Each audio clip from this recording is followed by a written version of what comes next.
Hello friends, આજે આપણે બનાવવાના છીએ ચીઝી પીઝી મસાલા પાઉં.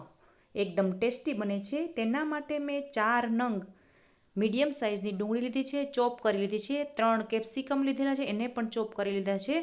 અને કોર્ન લીધા છે, એને બાફી લીધા છે. હવે એક પેનમાં તેલ મૂકી અને તેલ આવે એટલે સહેજ હિંગ નાખી અને ચોપ કરેલી ડુંગળી છે એડ કરવાની છે.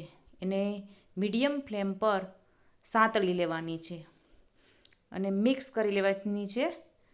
હવે તેમાં ચોપ કરેલા કેપ્સિકમ એડ કરીશું અને આને પણ 2 મિનિટ સુધી આપણે સાંતળી લઈશું. ધીમી આંચ પર સાંતળી લેવાના છે અને ઓનિયન અને કેપ્સિકમને મિક્સ કરી લેવાના છે. આપ જોઈ શકો છો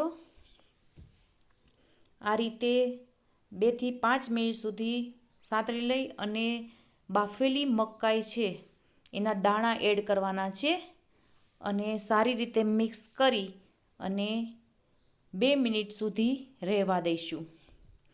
સારી રીતે મિક્સ કરી લઈશું. ટેસ્ટ મુજબ મીઠું એડ કરીશું. ત્યારબાદ આ મસાલો તૈયાર છે. શેઝવાન ચટણી એડ કરીશું, પનીર એડ કરીશું અને મસાલો તૈયાર કરી લઈશું સારી રીતે મિક્સ કરી. હવે કોરિએન્ડર બટર તૈયાર કરવાનું છે, તો એના માટે મેં 2 ચમચા માખણ લીધેલું છે અને કોથમીર છે એ નાના નાના કટ કરી અને એડ કરવાની છે. ત્યારબાદ અડધી ચમચી છે મરી મસાલો એડ કરવાનો છે અને ટેસ્ટ મુજબ મીઠું એડ કરવાનું છે અને આને સારી રીતે તૈયાર કરી લેવાનું છે મિક્સ કરી. કોરિએન્ડર બટર તૈયાર છે. હવે મસાલો તૈયાર કર્યો છે અને આપણે હવે લઈશું પાઉંભાજી માટેના પાઉં છે એ યુઝ કરવાના છે. એને કોરિએન્ડર બટર લગાડી લઈશું. ત્યારબાદ ટોમેટો કેચઅપ લગાડી લઈશું. ત્યારબાદ આપણે જે મસાલો છે એ લગાડી દઈશું. ત્યારબાદ મોઝરેલા ચીઝ છે એ ઉપર નાખવાનું છે. ચીલી ફ્લેક્સ નાખવાના છે. ઓરેગાનો નાખીશું. ત્યારબાદ ચીઝી પીઝી મસાલા પાઉંને એક પેનમાં